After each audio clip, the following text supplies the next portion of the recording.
The village rested at the very edge of the forest, where the trees pressed close as if guarding secrets older than time. Mud huts huddled together under thatched roofs, smoke curling from hearth fires. Life moved slowly here, measured by the rising and setting sun, yet an undercurrent of unease always lingered. The villagers spoke little of it aloud, but everyone knew, the forest watched.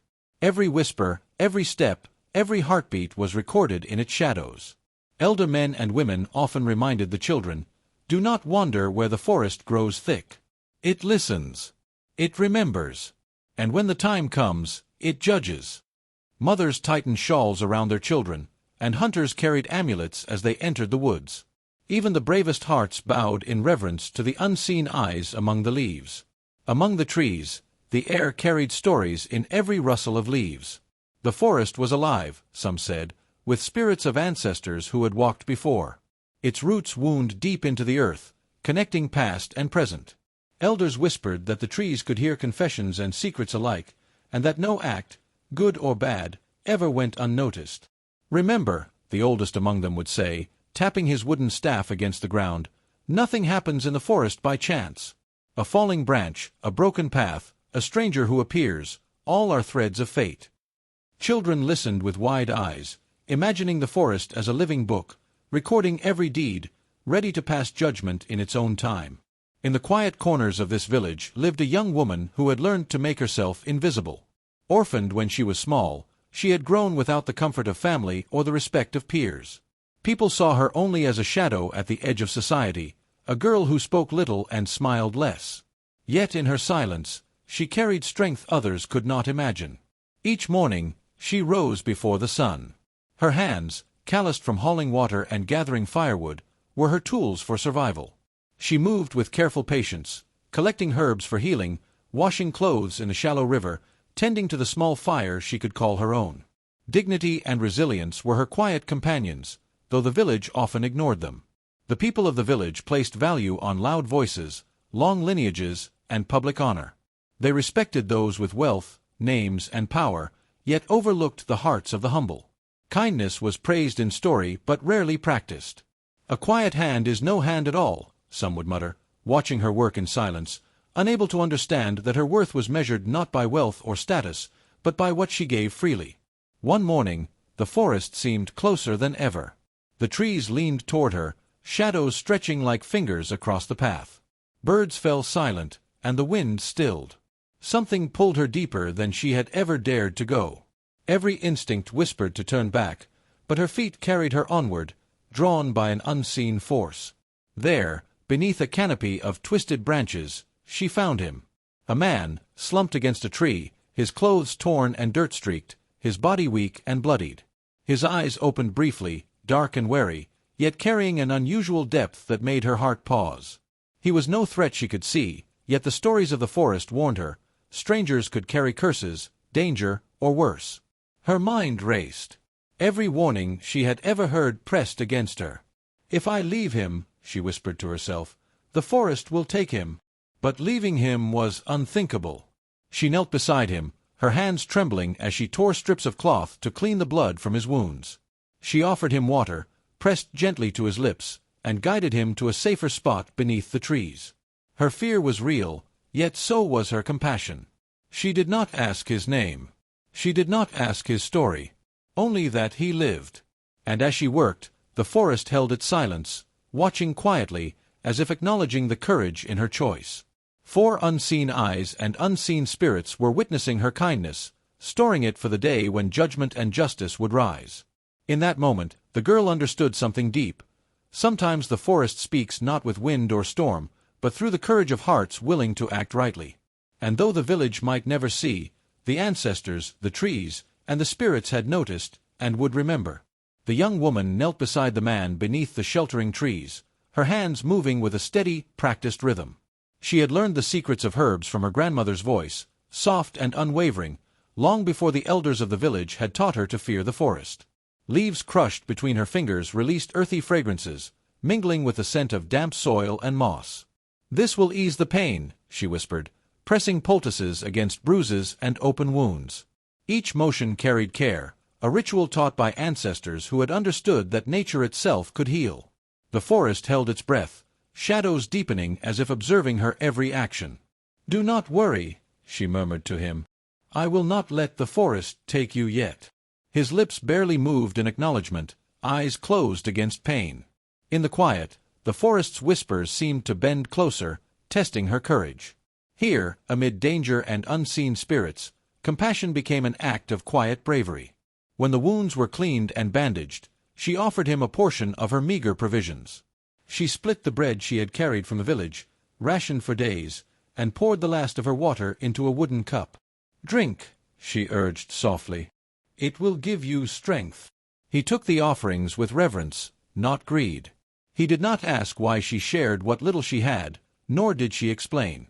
In this simple act, the forest itself seemed to approve, teaching her that moral richness often outweighed material wealth. They moved deeper into the forest as the sun climbed high, taking paths that twisted between thorny brambles, over gurgling streams, and under fallen logs. The woman led him carefully, listening to the forest's quiet warnings, the snap of twigs, the rustle of leaves, the distant cry of an animal. Danger lingered in every shadow, yet she guided him with unwavering patience.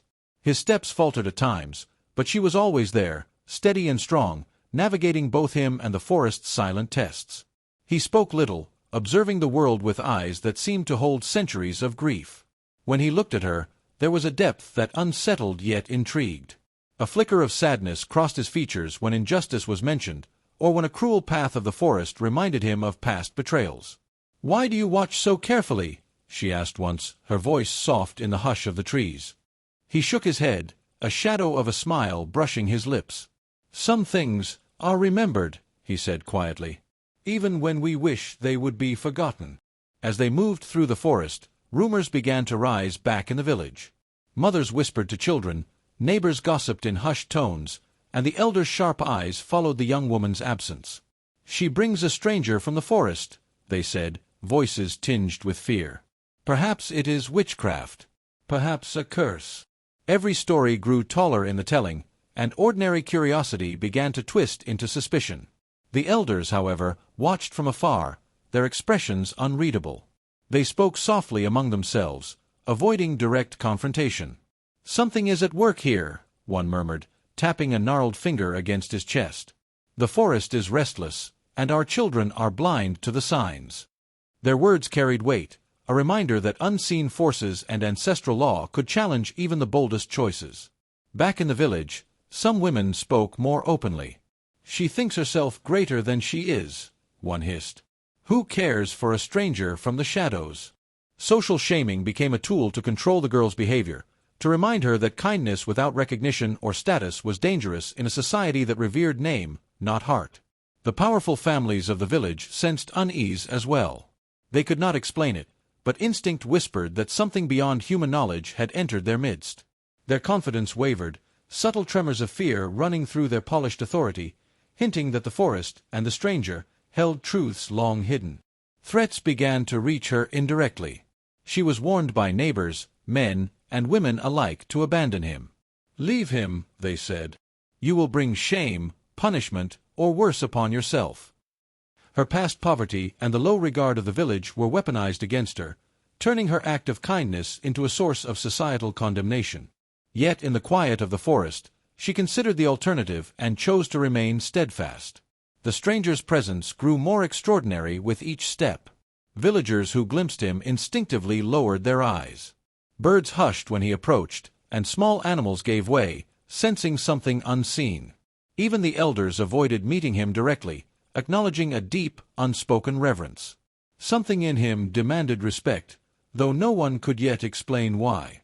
Old stories, half forgotten in the dust of memory, began to resurface.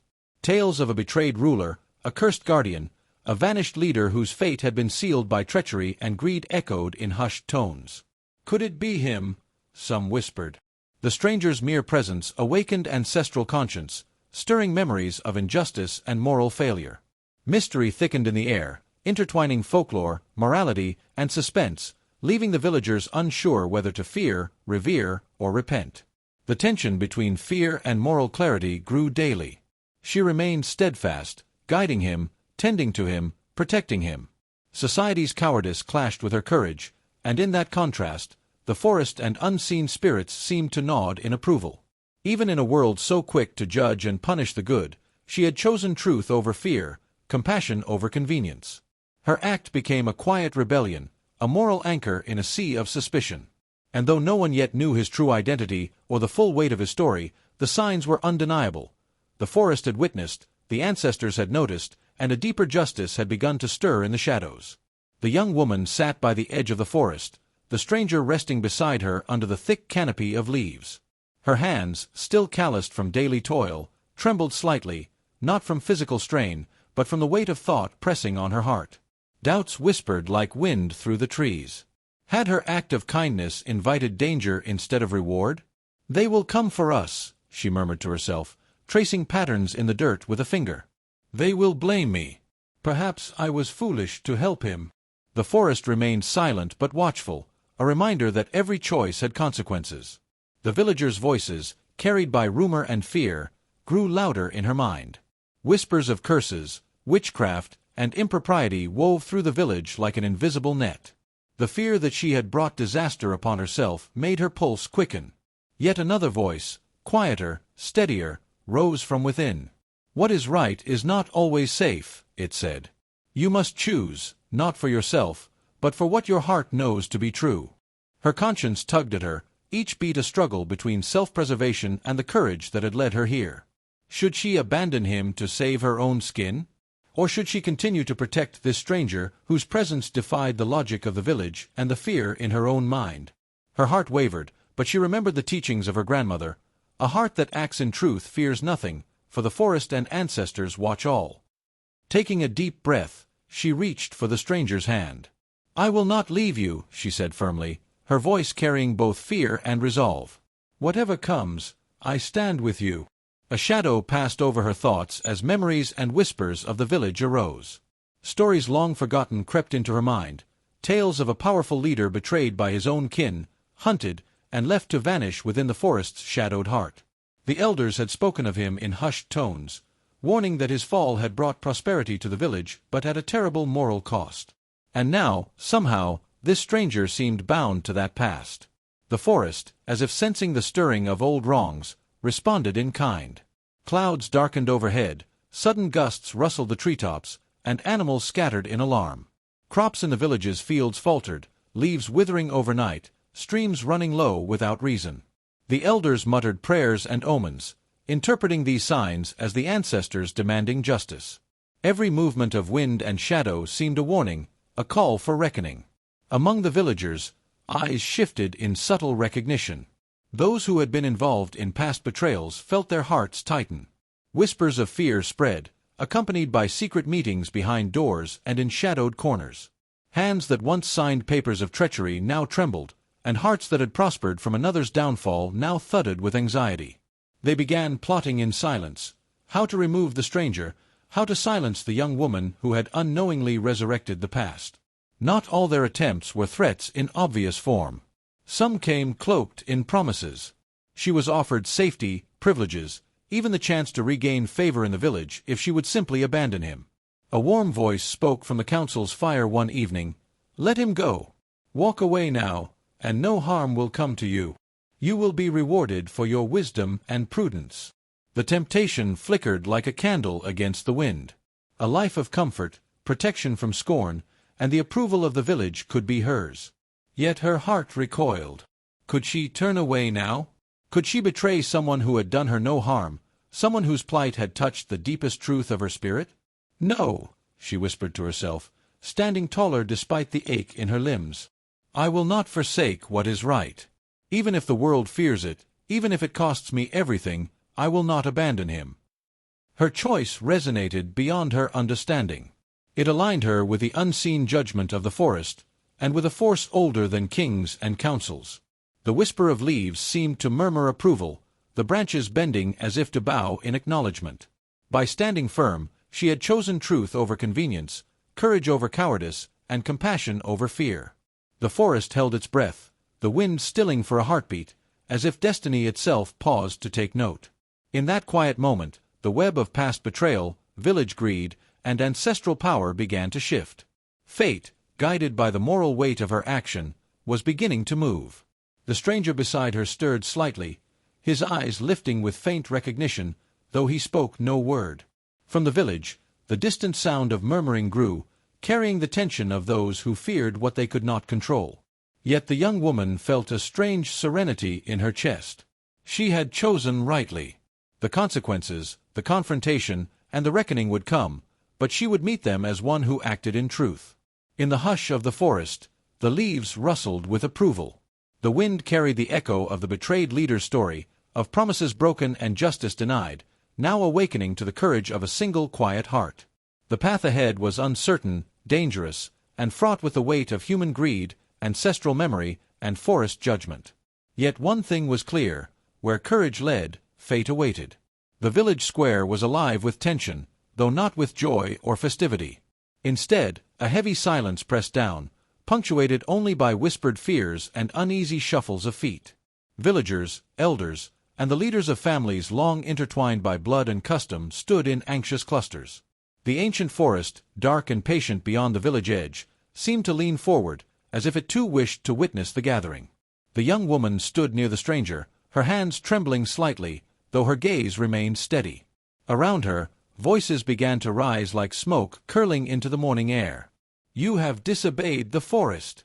You have brought danger upon us all," a villager shouted, pointing a trembling finger.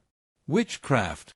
Surely this is the work of spirits angry with us," another cried, echoing the old warnings passed down by elders. The elders' faces were grave, their eyes narrowing as they addressed her directly. "Explain yourself," one said, his voice firm, carrying the weight of ancestral authority. "Do you not understand the laws that bind this village? The forest does not forgive recklessness." The young woman's heart pounded. Yet she did not falter. She had acted not out of pride or ignorance, but from the quiet knowledge that what was right sometimes demanded courage. From the edge of the square, the stranger rose. He moved slowly, deliberately, his gaze calm but piercing. He spoke no boast, made no grand gestures, yet the villagers and elders could not look away. A hush fell, heavier than any that had come before. Even the wind seemed to pause, and the rustling of leaves from the distant forest became a soft accompaniment to the moment. "My name is known," he said, his voice steady and clear, "though it has long been hidden from this village. I am the one who was betrayed, abandoned to the forest by those who feared truth and justice." A gasp rippled through the crowd. Memories, old and half-forgotten, surfaced. Whispers of the leader who vanished, the guardian who was hunted, the chosen one lost to the shadows, all returned like a tide, forcing recognition into hearts that had once grown comfortable with lies. The stranger did not speak of revenge, nor did he demand honor. Instead, he recounted quietly the truths that had been silenced, the betrayal, the injustice, and the consequences that had followed. His calm words carried more weight than anger or threat ever could. As he spoke, the forest itself seemed to respond. Leaves stirred without wind, animals paused in mid-step, and a sudden gust rippled across the square, carrying the scent of rain and the sense of unseen eyes. The villagers shivered, realizing that the forest watched and that the actions of a pure heart were never hidden from fate itself. Those who had betrayed him could no longer remain unseen. Eyes shifted, hands trembled, and slowly, one by one, the guilty were named. Lies unraveled under the weight of truth, and shame crept into faces that had once known power and influence. The elders, who had benefited from the prosperity brought by the betrayal, now felt their authority crumble. Families that once dictated village fortune found themselves powerless, their words no longer carrying the weight they once held. Storm gusts tore through the outskirts, birds cried out in alarm, and the forest seemed to lean closer, a living witness to the restoration of justice. Confessions spilled forth. Those who had betrayed him bowed their heads, voices shaking, acknowledging the wrongs that had poisoned the village. Humility replaced arrogance, remorse replaced pride. The villagers, once complicit through silence or indifference, watched as moral balance slowly returned. The young woman's gaze met the stranger's. In his eyes, she saw quiet gratitude, but more than that, a recognition of her courage and the weight of her kindness. Her actions, small in appearance, had shifted the course of events. By choosing compassion over fear, she had honored truth and justice more than any council, elder, or decree ever could. She finally understood. Her hands, which had healed wounds, shared scarce bread, and guided a lost soul through danger, had carried more than mere care. They had carried the moral fulcrum on which the fate of the village now rested. The wind softened, and the forest quieted. The villagers looked around at one another, hearts stirred by what they had witnessed. True power, they realized, did not reside in wealth, status, or fear. It bowed before the purity of intention and the courage to act rightly. The air seemed alive with approval, as if the ancestors themselves whispered their satisfaction. From that day forward, the story of the quiet girl and the stranger spread through the village, not as a tale of fear, but as a lesson. Compassion, when guided by courage, could awaken justice older than kings. The forest, patient and eternal, had seen, remembered, and silently affirmed that even the smallest act of kindness could reshape destiny. The village moved with quiet steps, the weight of what had passed still heavy in the air. Though order had returned, the shadows of fear, shame, and guilt lingered in corners and hearts alike. Mothers whispered to children, elders muttered in the shade of old trees, and even the marketplace, usually alive with chatter, carried a hushed reverence. Every gaze seemed to hold a memory of betrayal and a silent acknowledgment of the cost of moral failure. Elders gathered once more, this time not to enforce law, but to reflect. Families and leaders pondered long-held traditions, questioning if power and lineage should always outweigh compassion and humility. Conversations shifted slowly, like water finding a new course. Fear gave way to introspection, and whispers of accountability rose among the villagers. "We have seen what happens when cruelty is allowed to flourish," one elder said. "Let our hearts guide our hands, not just our customs." A communal understanding grew. Kindness must be the compass of their decisions, for strength without virtue leaves only ruin. Beyond the village, the forest, which had stirred and watched with restless eyes, settled into calm. Leaves hung still, animals emerged from hidden paths, and the wind whispered softly through the canopy. It was as if the ancestors themselves breathed relief, acknowledging that justice had been fulfilled. Nature mirrored the moral balance now restored, and the forest's silence felt both sacred and protective. The young woman, once overlooked and underestimated, now stood with quiet dignity at the center of the village's attention. She did not seek honor, yet the community could not ignore her courage. Children peeked from behind mothers' skirts, elders nodded in solemn recognition, and even the skeptical glanced with newfound respect.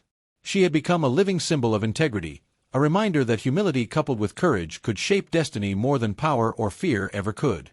The stranger, whose presence had carried the weight of history, now moved with gentle certainty. Whether he reclaimed his rightful place among people or departed into the world beyond, he did so carrying wisdom instead of vengeance. Justice had been served, but mercy guided its hand, ensuring that balance, not punishment, would define the lessons remembered for generations. The villagers realized, finally, that the small acts they had once overlooked carried cosmic weight. The young woman's quiet kindness had shifted fate itself, awakening ancestral forces older than kings. Around fires that evening, the story was told anew, a tale of courage, humility, and justice. Every listener understood that even a single unseen act of compassion could awaken a power far greater than gold or title, and the legacy of that day would endure like the forest, watchful, patient, and eternal.